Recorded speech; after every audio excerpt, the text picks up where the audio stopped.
thank you. One, there's more of you in already. Two, I think Tim woke everybody up, right? So good to be here, back in California, where Realtor.com is headquartered. We have offices across the country. And I'm glad, on one hand, that I get to share the experience with you today. At the same time, I do wonder, this is the opening ceremony, you're supposed to get fired up, and who do they bring on stage? An economist. But you do know economics is known as the dismal science, right? Nonetheless, I'm glad to be here. I want to share with you the view from Realtor.com of where we see markets in what is clearly a very, very unusual, by some extent, year at the end of a highly disruptive period. But before I do, and I can still see you a little bit even with these bright lights, show of hands, how many of you were around in 1982? Oh, a few. We have a very young room, I like this. Hang on with me here. How many of you still remember 1982? I like that, thank you. For those of you who weren't around or choose not to remember 1982, it was a good year. Okay, we had, if you look just at the billboards, for that year, the ranking, you had some pretty great songs. You still hear them today. Big Hair was in, Neon Colors were in. Some of them are still around, but it was a good year. What was interesting about 1982 at the same time, you could buy a Big Mac. Back then, it set you back about $1.50. Not bad. You could buy a Ford Mustang GT for a little less than $9,000 in. Wow. Let that sink in. Now, mind you, for those of you who are into cars, you'll notice this particular Mustang was not the best looking of the bunch. This is sort of the Malaise era, so A, it didn't look the part of a Mustang. B, the engine under that hood was not going to get you anywhere particularly fast. But you could get a GT. Moreover, 1982, you could get a haircut as a guy for $5, and as a sign of the times, this is from New York Times, the paper was already complaining about the fact that the cost and the price of the haircut was growing apace. So obviously there was an issue. Furthermore, you could buy a single-family home for a little more than $69,000. That was the median price back in 1982. And even if you're not a fan of the split level design, that was a single-family home. So now, with that in mind, let's go forward to the future, 4 decades. 2002, guess what? McDonald's will still sell you a Big Mac, except now it will cost you close to $6. Furthermore, this is kind of fun for car people. Ford will still sell you a Mustang GT. But how many of you agree that this thing looks way better than it did in 1982? Yes. And the engine under that hood, by the way, is a V8 that will get you from 0 to illegal in less than 6 seconds. But look at that price tag, $37,000 for a brand new GT. Furthermore, a haircut this year will cost you about $14. And you notice I put guys' haircut prices? The ladies in the room can attest. Do a 10x on that maybe, and you're still not getting close. But a home this year, single-family home, will set you back over $400,000. That's a testament to how far, in a sense, we've come on pricing, even as some things stay the same. At the same time, I'll point out that things have gotten better in the last 4 years. You want to know how? McDonald's will sell you a land, air, and sea burger. Behold that thing. I mean, it's basically your meal for the day for $8.50. Furthermore, Ford will actually sell you a Mustang this year that does not have a V8 that's running gasoline. It's the Mustang Mach-E. And this thing runs, obviously, as many of you know, on electricity. And it will also get you from 0 to illegal in less than 6 seconds. But the price is close to $44,000, which incidentally is about the average price of a new car in the US today. So clearly, we have come a long way. So with that context, I'm putting up a little bit of a typical economist visual up here. What we're really struggling with, and I know you are acutely aware of this year, is inflation that we haven't seen in terms of pace since the 1980s. In fact, whether you look at headline inflation, CPI being over 8% year-over-year growth, whether you look at core inflation, which strips some of the volatile food and energy costs running at close to 7%, we've seen inflation really ramp up this year. And the big question, that's the obvious, right? The big question is, why, how did we get here? And let me start with a quick picture of the trip down 2.5 years ago. And I know most of you, if not all of you, remember this even if you were not around in 1982. It was 2020, we were getting ready for an okay year, good, modest economic growth. March happened, and then the economy fell off a cliff because the government decided to take an unprecedented step, which was to shut the economy down. At the time, and you remember in March, when the pandemic declaration took effect, what the government was doing, looking at Asia, looking at Europe, they had already been on this road, and they were assuming this gap, this massive canyon that they knew they were going to cause in the economy, they'll have to bridge it for a period of about 90 days. That was the assumption at the time, right? We're going to bridge this gap for about 90 days. And how are they going to do this? Well, obviously, the only way the government knows how to do this is with money. So the government went and borrowed a bunch of money. You'll see here the Federal Reserve balance sheet. And I have it going back quite a few decades to point out that prior to 2008, the Fed's balance sheet was about 800 to 900 billion a year, steady going back decades. During the Great Recession, the Fed ended up pouring a lot of liquidity in the market. You see a bump up. It went to about $4.5 trillion. And it started tapering in 2018, 2019. Then the pandemic hit, and you can tell that balance sheet went up. As of March, it was up to close to $9 trillion. So obviously, the government took that money, and what did it do with it? It spent it, right? We had legislative packages, fiscal stimulus, all accounting to over $5 trillion. The good news is, would you agree with me that the bridge to span that canyon was built and was successful? I would say yes, even though you're silent and you're kind of wondering yourself.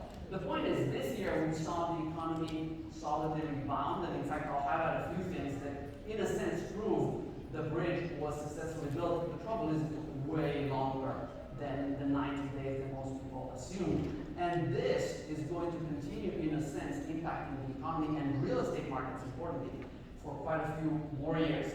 But to highlight this, GDP, when you look at GDP, both nominal and quarterly, you can tell there is a clear canyon in the GDP numbers. And I have it going back. You see the Great Recession, 2008-09. It's a nice hill. Compared to that, the 2020 event was significant. But that's recovered. We're at pre-pandemic levels. The first half of the year, a little shaky. But by most measures, third quarter looks a little more promising. It remains to be seen how the economy performs through the rest of this year. Importantly, especially for real estate, labor markets have finally recovered. 2.5 years after the lockdown. As of August, we were finally back to pre-pandemic levels. And speaking of canyons, when you look at this graph, you'll see that in April of 2020, the economy wiped out the equivalent of a decade's worth of job gains. Almost 21 million people lost their job in 1 month. Obviously, the recovery has been somewhat more challenging. But importantly for us this year, we've had an economy in which job shortage has been the main concern and theme. What I have here for you are the number of job openings, and you can tell that for the better part of this year, we've had over 11 million open jobs that companies have been trying to fill, and not enough people looking for work. Unemployed people actively looking for work number about 6 million. So for the better part of this year, we've had about 2 jobs for every unemployed person. And what that has done, in a sense, it has brought about the strongest wage growth we have seen in decades. In fact, for the better part of the year, we've seen wage gains of about 5% or over. It's stellar in light of the last 3 to 4 decades. However, there's a slight twist. Because of the inflation running so hot, you see the red line, the black line on the graph is the nominal wage and the wage growth. The red line is wages adjusted for inflation. And the number you see there is not a particularly encouraging one. Most people, especially as we move through in the second half of this year, are technically getting a pay cut. Even though they're seeing their pay go up 5%, they say, well, this is great here. I'm getting 5% pay bump. because of inflation running at 8%, they're getting a pay cut. So when you see the press, right, there's still discussion about bringing people back to work. Companies are pushing for this. Realize that for a lot of people, not only are they getting a pay cut, now their company is asking them to pay for gas, sit in traffic, buy lunches, which are way more expensive, right? And if they have kids, put up, daycare costs. So some of the friction we're seeing in labor markets today are partly due to this. So not surprisingly, what you see in terms of consumer confidence, which is so critical for an economy that's based on consumer spending, has been fairly volatile. We've seen ups and downs over the last 2 years. The last 2 months, there's been an encouraging bump up, but it's been by and large fairly volatile. But for me as an economist, when I look at this big picture of the economy, what I see is a resilient economy. I know you've read, halfway through the year, a lot of chatter about are we in a recession or not because we had 2 negative quarters of GDP advance. The point is, employment markets are strong, incomes are still rising, consumers are still spending, so it's hard to argue that we are in a recession when all these other elements are still taking place. So with that framework, let me jump into real estate markets. Anyone here fan of winter sports? Mm-hmm. Yes. All right. Thank you for that. I like winter sports too. In fact, for me, let it snow. I'm already ready. It's almost November. Bring the snow. The one thing I loved about the last Winter Olympics was the incredible new roster of sports that were added to the lineup. I mean, if you watch the freestyle, if you watch the jumps, whether it was boarding or skiing, I've never seen so many athletes fly up into the air and then, by and large, come back successfully. Don't know all of them. The reason this is relevant, we've had a real estate market, and you know this firsthand, that for the last 1.5 to 2 years has gone at such an incredible pace and speed that really what we're looking at right now is the landing. So the big question is, and in this picture you can't really see where the landing is, so we don't know if this snowboard is going to actually land successfully or not. We're asking the same question about real estate markets. So let me start with sort of the supply and demand picture, and I'll start on the supply side because it's worth remembering. Whenever I talk to people, particularly in the media tends to have a 30-second to 5-minute memory. That's about it. So telling them that, by the way, in January of this year, we started with a tremendous shortage of supply in housing tends to remind them that we're still in a very unbalanced market. What you see here is the difference between household formation numbers, how many new households start every year, that's a measure of demand for builders, and single-family starts. Historically, those two have gone together. However, over the last several years, we've seen that the underbuilding, which has taken place over the last decade, is really taking a toll. And in January, we're about 6 million single-family new homes short of where we should have been given the population growth. So with that in mind, what else happened this year that was tremendous? And we all know it firsthand, mortgage rates. Mortgage rates moved from about 3.11 at the start of January to about 7% in the span of 9 months. Last time we had mortgage rates around 7% was in 2002, 20 years ago. Do any of you remember what a median home price was in 2002? Yes, you're close, $151,000. Why is that relevant? Median household income was about $46,000. So when you look at take-home pay, marginal tax rate, typical household will spend $800 a month on a medium-priced home. Today, at 7% and with homes over $400,000, the same household is spending $2,300 a month for a medium-priced home you can pay. Critically, in 2002, a typical home buyer was allocating 30% of their take-home pay to a mortgage.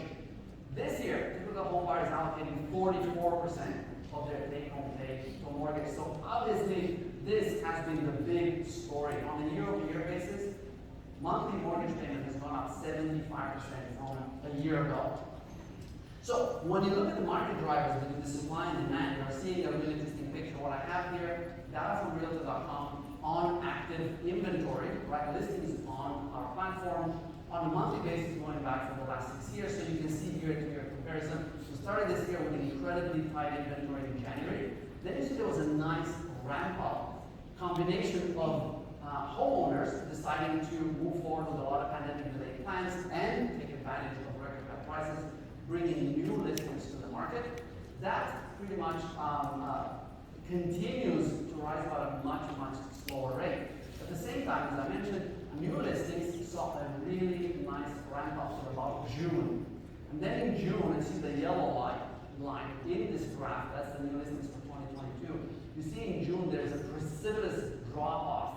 Mind you, we're seeing two things at play. Number one, there's seasonality, right? After the peak of summer, market slows down, and you see it in all the prior years, the new listings tend to trend down, but none of them at the aggressive pace that we're seeing this year too. A lot of homeowners are beginning to internalize the fact, for them at least, that they might have missed the peak, so they are worried and are holding back, especially as we move towards winter, from listing their homes. Equity is at record highs, but naturally for a lot of people, this is a concern. And I think that it's also worth mentioning, if you just bought a home even 2 years ago, and you have a 2.5% mortgage rate, and you're trying to upgrade or buy another one, you're only paying more today for a home. At 7% mortgage rate, you're looking at least $1,000 more per month. So for a lot of homeowners, there's very much a lock-in effect taking place. So with that, what we're seeing on the demand side, of course, is a significant drop-off. I have existing home sales data here from NAR. You see and in fact this morning, NAR released the latest monthly data, 8 straight months of declines. Obviously for a lot of buyers, what this really means, they've reached the financial ceiling. And so many of them are simply unable to buy a home in this environment. The new home picture looks very much the same. New homes, incidentally, gained a lot of attractiveness during the pandemic. A, because the existing supply was so high. B, because in many cases they offered what people have been looking for. In terms of listing prices, no surprise here. You see we started the year high and we kept going up until June. We hit the peak in June and we've been basically on a downward trend month over month. We went up so high, speaking of the earlier snowboarder, that obviously we have quite a bit of room to come down before we even will have numbers negative year over year. But obviously we see the trend has been downward. Importantly, and I look at this very carefully every month, we look at the number of listings on Realtor.com that are experiencing price cuts. And you can tell again the gold yellow line in the middle, that number really ramped up. About a year ago, we were 6 to 8% in that range of listings on Realtor.com having price reductions, fairly low by historical standards. We are now, as of September, up to 20%. So 1 in 5 properties right now on Realtor.com is experiencing a price cut. In a market in which a lot of buyers are obviously pulling back for sellers, so it's sort of an old-fashioned solution. Namely, reducing your price seems to be what it takes to move properties. And when I say move properties, I bring this up because this, to me, has been key over the last 2 years. What I'm showing you here is the ideal home for today's buyers. Single-family, detached house with 3.5 bedrooms, 3 bedrooms, 2.5 baths, and importantly, garage, updated kitchen, quiet location, and a large backyard. Why I say importantly? You may remember the last decade or so, what was the main narrative about young home buyers, particularly millennials when it comes to real estate? City. I like that, exactly. City, they were not going to buy. Key, you were right. The moniker of renter generation came about because a lot of marketing companies, and I'll point the finger, somewhat in that direction, decided to sell the narrative, and it was a very successful one. Millennials were not going to be like prior generations. They were not going to buy homes, they were not going to buy cars. In fact, they weren't going to buy much of anything. With the sharing economy rising, they were going to ride electric scooters everywhere, or Uber, right? They were going to rent their clothing, their cell phone, and everything else. And so what we've seen is a lot of push in the multi-family apartment space, urban environments, coastal markets. And yet today, when you look at what people want to buy, single-family detached house, very much true for millennials. And for those of you who might not keep track, the oldest millennials this year are turning 41. Yes, that's decidedly middle age, right? That is old. So for those of you who are millennials in your 30s, hang tight. Good times are coming. But why is this relevant at the end of the day? It turns out that today's buyers want homes in suburbs, partly by necessity, of course, affordability, and I'll highlight that, but two, partly because of lifestyle. Yes, when millennials were 25, they wanted to live downtown, in the cool apartment building, with a coffee shop, or a guitar center, or whatever in the building. But they're 41, they got 2 kids, that 300, 400, square foot studio in Manhattan, a little tight. Furthermore, by the way, I have good news. They're also buying cars, a lot of it. Yeah. And not only that, but they're buying these cool crossovers and some of those, Mustang Mach-E's. So for auto manufacturers, I think that if we decide to leave, millennials not only haven't ruined America, they're actually saving economically speaking. So with that, I'll point out that affordability is a real challenge. And this is not news to you, but I wanted to put some numbers. We were really proud to partner with AREAA on this year's State of Asia America. And you'll see not these numbers, but earlier ones from the year, highlighting the fact that in these top 10 markets, and I highlight top 10 because AREAA mentioned these are the top 10 higher concentration of Asian American Pacific Islanders for the United States. You can tell by the median prices, these are not inexpensive areas. They're very expensive for a lot of young buyers today, and you know this firsthand because you work with them. The ability, 10 years into their career, to buy a home remains severely constrained. So not surprisingly, what are they doing? They're looking for affordability where they can find it. And here's the latest data from Realtor.com on the most in-demand markets as of September. And what you see there, with the exception of Boston, is a clear lack of big cities. In fact, what you see are small and mid-sized cities that offer a combination of factors: higher quality of life, bigger homes, access to the outdoors, and critically, for any of you who are familiar with some of the cities, relative proximity to a big employment center. In fact, on this list, if you look, Manchester, Worcester, Mass, Springfield, Concord, New Hampshire, Portland, Maine, are all within a roughly, give or take, 2-hour radius of Boston. So it turns out the old commute time was 45 minutes to an hour away from a big employment center. Today, over the last 2 years, we've seen that radius move to about 2 hours away. And I expect this trend, in fact, even with return to work, to continue, in part because affordability is so challenging for so many of today's buyers.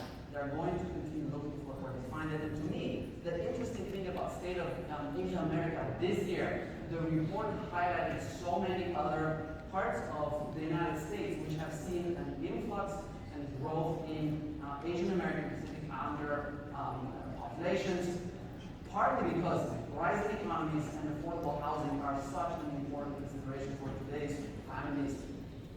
So to give you a highlight what I mean by this is data that we collect on a quarterly basis. We look at where shoppers who come to Realtor.com are coming from and where they're looking to. And what I have here is Manchester, New Hampshire, and you can tell that basically over 50% of shoppers in Manchester, New Hampshire come from outside the state. And the biggest markets they come from, New York, Washington, D.C., and Boston. Again, affordability is such a huge driver of today's activity. Similarly, when I look at Portland, Maine, you see over 60% of the market are buyers from out of state. And importantly, again, New York, D.C., Boston. And to me, what was interesting, I saw Manchester, New Hampshire. Manchester has been on our list of hottest markets for almost a year straight, #1. And it's interesting to me to notice that with that demand, prices in Manchester have gone so high that now people that would normally go to Manchester are beginning to look at Portland. And this is not a thing on Portland. Portland's a really happening city, has been for a few years. But just to highlight how much this has really impacted a lot of smaller cities across the country. So with that, let me begin to wrap up my remarks with a forward-looking expectation. There are 4 main themes I focus on for the next year or so. Number 1, of course, is the pandemic. And what we're seeing by most signs, I mean, here we are together in one room. The pandemic, by and large, is winding down. If you look at travel restrictions, whether it's Europe, Canada, to large sections of the world, travel restrictions have been dropped. I expect that if anything, we're going to have at some point the government declare the pandemic over. So from that standpoint, I see a huge, tremendous tailwind. Number two, monetary policy. You're keenly aware the Fed is hell-bent on reining in inflation. Understandably, their concern is that these prices are going to pull back on our collective spending, which is going to tank the economy. So instead, the Fed says, we'll tank the economy for you. Thank you. Which is going to bring prices down. So far, they haven't been very successful. We've had some really aggressive monetary steps. One, interest rate hikes. Two, they are pulling back on their balance sheet, allowing a lot of the assets, treasury, bonds, mortgage-backed securities to roll up at maturity without reinvesting the proceeds. All of that basically aimed at pulling back liquidity from the financial system and curtailing, more importantly, both businesses but our as consumers' ability to borrow and thereby bid higher for prices. I expect that to continue pretty aggressively because so far their actions haven't really taken a whole lot of hold on both the CPI or the PCE, personal consumption expenditures price index, that's a mouthful, that the Fed tracks closely. The other thing that I think will still play a role, remote work. Remote work came of age in 2020, and in fact it was well overdue. It was a promise the internet made to all of us back in the mid-90s that one day you'll be able to work from anywhere. That one day was 2020. For a lot of people, by necessity, mind you. But for others, they welcomed it. I know some people work by a pool. And if you are, don't raise your hand. But right, for a lot of people, the fact that they could work remotely has made a huge difference. And not just as workers, for their families. Because obviously the pandemic by necessity, but even more so going forward, when we think about housing affordability, it's obvious that this remains a real challenge. Companies are recognizing it. Look at Amazon. It went shopping for a second headquarters. Apple is building a second headquarters in Raleigh, North Carolina. Companies recognize that they will not be able to continue attracting people to New York, Seattle, LA, San Francisco at the current prices, so they have to meet people where they are. Number four, and I think importantly, even more important than the others, because to me, this is the real good news in the outlook going forward. Demographics. The United States skews young, and that's an incredible strength for an economy that depends on consumer spending. What you have here is the number of people between the ages of 26 and 35, and what you can tell are some pretty significant numbers. 45 million plus Americans are in this first-time home buying stage every year for in a sense, if you stretch this out, it'll be for the next decade. So to me, this is an incredibly positive news. I'm super bullish for this reason alone on real estate for the next decade without any reservations. But the one thing I'll leave you with, and I think it's relevant, it's obvious that today's market has to adjust. All of you in real estate, you understand this. What does it take to be able to afford a home? Home price, the rate you're paying now, the likelihood will go up. Income, what debt you have, any savings for a down payment, the interest rate, your job security, your time horizon. You expect to move in 2 years? I would suggest buying. You expect to be there 10 years? Sure. When you look at all of these metrics, they don't paint a very pretty picture right now. Home price is up 14%, and this is slowing down, by the way. They were double the pace of inflation. Rents have finally reached single digits. They were growing for over a year by double digits. Debt is at record high. Credit card, mortgages, personal loans, we are maxed out. Savings rate is 5%. Back in 1960s to the 80s, Americans saved about 11% of their income. We're saving a little lower rate. Incomes are negative. And when you look at the fact that interest rates have pushed the monthly mortgage payment 75% higher, at some point it's obvious that this won't necessarily go on at the same rate. So an adjustment is very much in the cards for the economy. And so, as far as I'm concerned, next year will be a time in which we're all collectively going to hope the Fed achieves its soft landing, pulling back on inflation without killing the economy, but the downside risks are accumulating. So this is something to watch very closely. And so with that, I thank you so much for your patience. I appreciate it.